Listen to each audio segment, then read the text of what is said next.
एक अंतर है, हमारी सरकार की इंस्पिरेशन भी भारतीय है, प्रेरणा भी भारतीय है, विचार भी भारतीय है और दृष्टि भी भारतीय है। नमस्कार दोस्तों, फिर एक बार सुधांशु जी ने कैसे धोया है, पूरा वीडियो देखिए, मजा आएगा।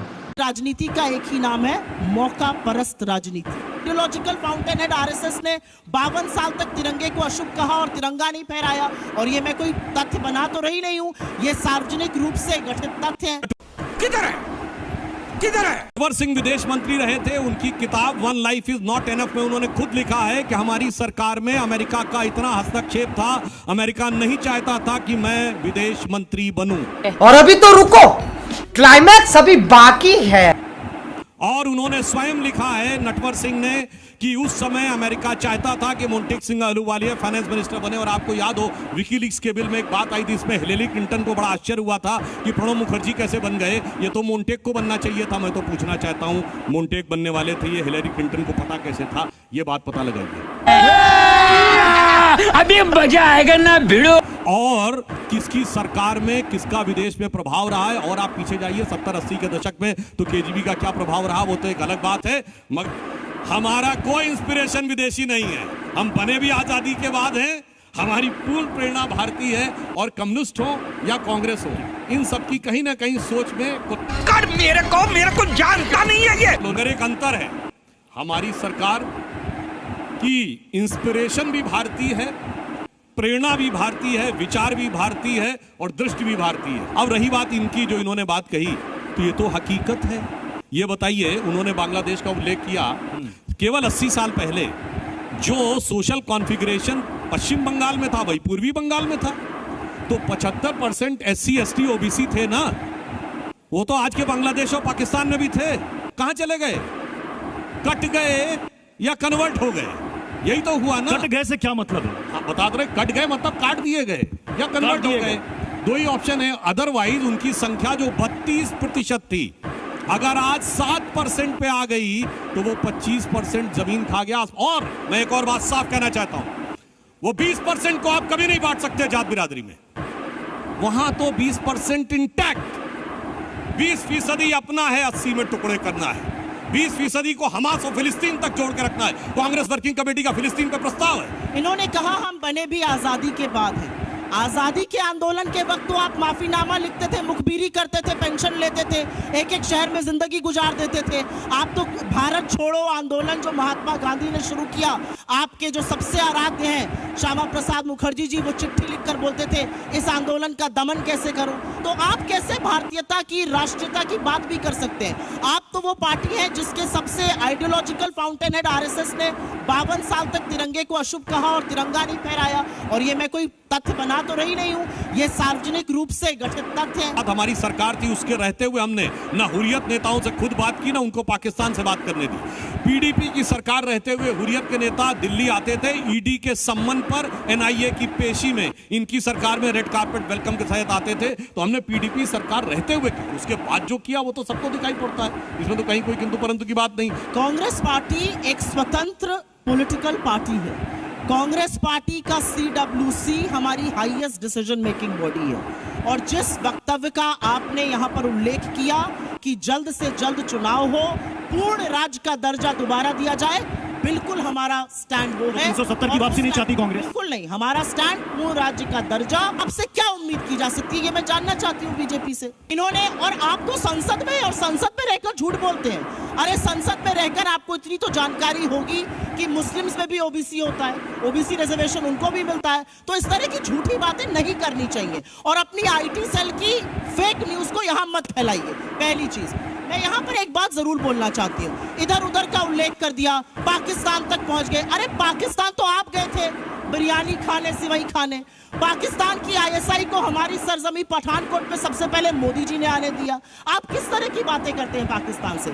असलियत यह है कि फेलियर ऑफ इंडियन डिप्लोमेसी, 78 साल हमने अभी आजादी के मनाए हैं, इससे पहले कभी नहीं हुआ है। We are completely secluded in our neighbourhood. Pakistan और चीन मिलकर क्या कर रहे हैं ये सबको पता है। वो एक्सेस श्रीलंका से आपने चीन को वहां एंट्री दिला दी। आज नेपाल की हिम्मत है कि हमारा मैप बदल रहा है, और चीन जो ना सिर्फ हमारा मैप बदल रहा है, हमारी सरजमी में अंदर घुसा हुआ है। ये आपके सांसद कह रहे हैं, ये लद्दाख के लोग सड़कों पे उतर के कह रहे हैं, उसका नाम लेने की आपकी हिम्मत नहीं है। अरे चीन को लाल आंख दिखानी थी, लाल शर्ट पहन के स्वागत नहीं करना था चीन का, महाबलीपुरम में शहनाई नहीं सुननी थी चीन के साथ, साबरमती में झूला नहीं झूलना था चीन के साथ। चीन को लाल आंख दिखाने की बात हुई थी ना, कहां है वो लाल आंखें? पाकिस्तान की बात करेंगे। सुधांशु जी ने लगता है कि मैं एक सिंपल सी चीज पूछना चाहती हूँ, क्या हमारा देश, भारत के लोकतंत्र पे मुझे बहुत विश्वास है, किसी की भी सरकार बने, भारत के लोगों में एक इन्नेट विजडम है।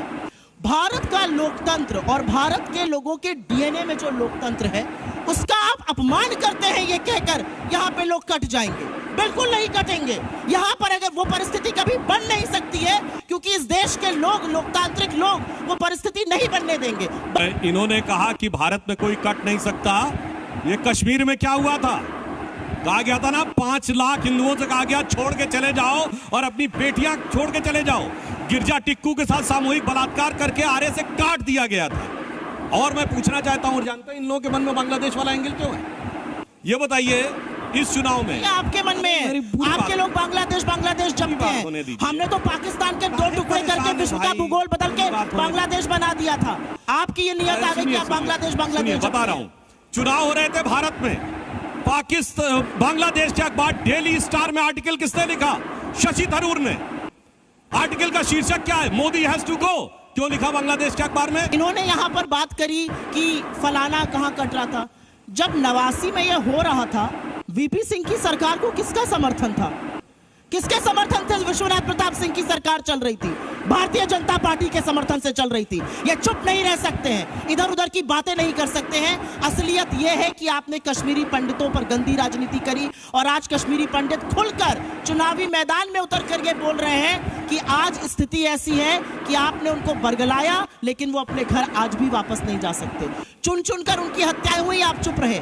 6-6, 7-7 महीना उन्होंने प्रदर्शन किया राहुल बाला के उस पर, आप राहुल भट्ट के उस पर, आप चुप रहे। तो आप किसी के सगे नहीं है, आप सत्ता की लोलुपता के और सत्ता के सगे हैं। ये मान दिखाना चाह रहे हैं सुधांशु जी। पहले एक फैक्ट बता दूं, इन्होंने कहा जस्टिस टीकालाल टपलू की हत्या राजीव गांधी के प्रधानमंत्री रहते हुए 1988 में हो गई थी। हाई कोर्ट के जज को मार दिया गया, और उसके बाद कोई जाके, अरे आप जो बातें करते हैं कश्मीर पूरी की, बात सुनिए। और मैं दर्शकों से कहता हूं, सुनिए एक फैक्ट और, देखिए ट्विटर। आप बोल रहे थे, मैं डिस्टर्ब नहीं कर रहा था, मैं लोग बताना चाहता हूं। आपको पता है कश्मीर में हिम्मत कितनी बड़ी हुई थी? इंदिरा जी के जमाने में इंडिया ने 83 का वर्ल्ड कप जीता। उसके बाद इंडिया का पहला मैच कब हुआ है? श्रीनगर में हुआ, अक्टूबर 1983 में। और उसमें पाकिस्तान जिंदाबाद के नारे लग के भारतीय टीम की हूटिंग करके मैच रुकवाना पड़ा। तब तो इंदिरा गांधी प्रधानमंत्री थी। अक्टूबर 83 की बात कर रहा हूं। तो ऐसा नहीं है कि आप ये कहेंगे कि वीपी सिंह आए, कब ये बने? जनवरी 90 में। वीपी सिंह आए दिसंबर 1989 में। यानी 1 महीने में सब कुछ गड़बड़ हो गया, और 10 साल से जो चल रहा था वो कुछ नहीं था। अब मैं ट्वीट बताना चाहता हूं। ये तो वाजिब सी बात है ना, अगर कुछ गलत हो रहा था तो आपको समर्थन वापस लेना चाहिए था। आपने नहीं लिया समर्थन वापस। उस समय सत्ता की लोलुपता में चुप रहे। सुनिए, कम्युनिकेशन के साधन वो नहीं थे उस समय। जनवरी में हुई घटनाओं के बारे में जानकारी 6-6 महीने बाद पता चली थी। उस जमाने में एसटीडी फोन तक भी सीधे नहीं मिलते थे। जब लोग वहां से आए, महीनों बाद पता चला कि वहां हकीकत क्या थी। आज का जमाना नहीं था कि आपने मोबाइल पे जाके तुरंत वो कर दिया। और भारतीय जनता पार्टी ने तुरंत कश्मीर पैनल से अपना समर्थन वापस लिया था।